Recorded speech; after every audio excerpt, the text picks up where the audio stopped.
हाय, hello, नमस्कार. मी दीपालीज रेसिपीमध्ये तुमचं खूप खूप स्वागत आहे. आज मी लहान मुलांना आवडतील असे काजू नमक पारे बनवले आहे. सुजीचे हे नमक पारे आहे. अगदी क्रिस्पी झाले आहे आणि खूप सोपी पद्धत आहे. हे तुम्ही एकदा करून महिनाभर स्टोअर करू शकता. चला तर मग वेळ न घालवता कृतीला सुरुवात करू. इथे मी 1 कप रवा घेतला आहे. तुम्ही इथे जाड किंवा बारीक कुठलाही रवा घेऊ शकता, कारण की आपण हे मिक्सरला ग्राइंड करणार आहोत. छान बारीक असं वाटून घ्यायचं. त्यानंतर बघा छान पीठ झालं आहे. त्यानंतर एका बाउलमध्ये हे ट्रान्सफर करून घ्यायचं आहे.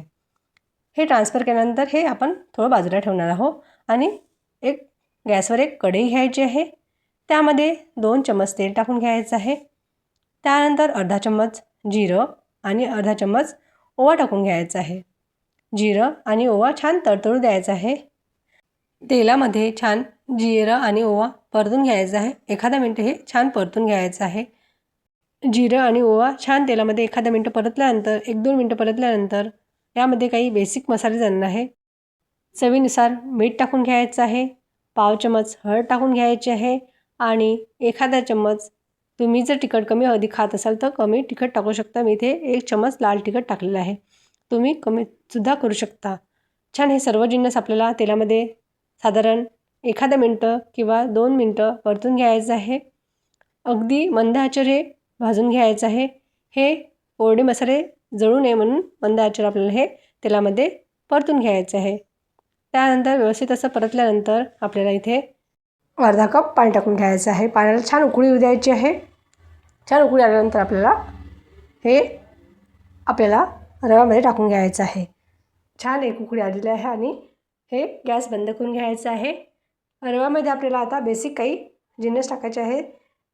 त्या बाउलमध्ये आपण कस्तुरी मेथी टाकून घ्यायचं आहे. साधारण एखादा चम्मच हाताला चोळून हे कस्तुरी मेथी टाकून घ्यायचं आहे आणि वाळलेले पुदिना टाकून घ्यायचा आहे 1 चम्मच. जर तुमच्याकडे पुदिना अवेलेबल नसेल तर स्किप देखील करू शकता. छान दोन्ही जिन्नस व्यवस्थित असे रव्यामध्ये मिक्स करून घ्यायचं आहे. छान हाताला चोळून हे बारीक करून घ्यायचं आहे आणि व्यवस्थित असं मिक्स करून घ्यायचं आहे. त्यानंतर आपण जे पाणी केलं आहे ते यामध्ये टाकून घ्यायचं आहे. जे मसाल्याचं पाणी आहे ना ते यामध्ये टाकून घ्यायचं आहे.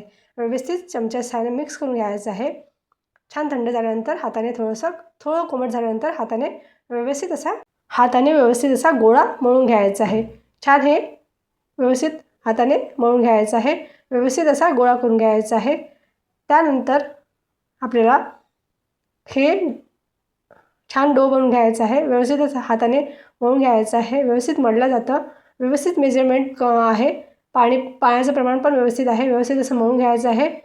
त्यानंतर 10 ते 15 मिनटं हे आपल्याला झाकून ठेवून द्यायचं आहे.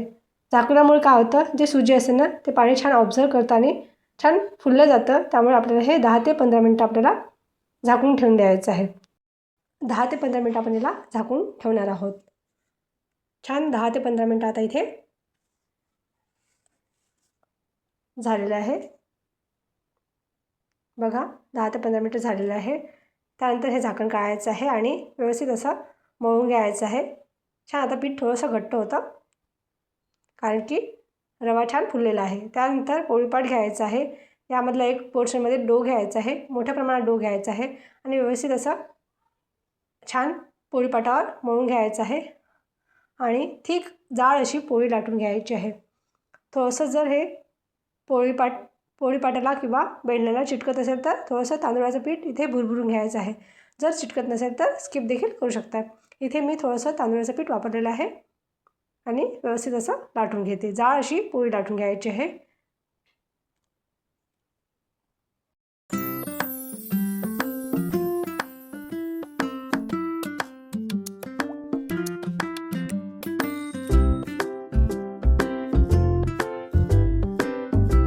इथे मी थोडी जाड आकाराची पोळी लाटून घेतली आहे. त्यानंतर औषधीचं एखादं झाकण घ्यायचं आहे आणि मी दाखवत आहे त्याप्रमाणे काजू नमक पारे पाडून घ्यायचे आहे. बघा अशा पद्धतीने हे थोडंसं घ्यायचं आहे आणि असं कट करायचं आहे. व्यवस्थित असे काजूच्या शेपचे नमक पारे तयार होतात.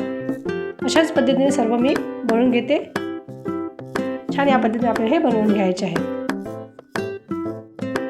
इथे एका गोळ्याची मी हे नमक पारे बनवून घेतले आहे. त्यानंतर गॅसवर कढई ठेवली आहे. तेल छान गरम असलं पाहिजे. त्यानंतर हे नमक पारे आपल्याला यामध्ये सोडून घ्यायचे आहे. छान गोल्डन रंग येईपर्यंत आपल्याला हे तळून घ्यायचे आहे. छान मधल्या वेळेसाठी मुलांसाठी हे हेल्दी नमक पारे तयार झाले आहे. बघा, या पद्धतीने आपण नक्की ट्राय करा. छान हे गोल्डन रंग येईपर्यंत आपल्याला तळून घ्यायचे आहे. थोड्या वेळानंतर त्याला टर्न करायचं आहे आणि दोन्ही साईडने छान काजू नमक पारे आपल्याला तळून घ्यायचे आहे. छान गोल्डन रंग येईपर्यंत आपल्याला हे तळून घ्यायचं आहे.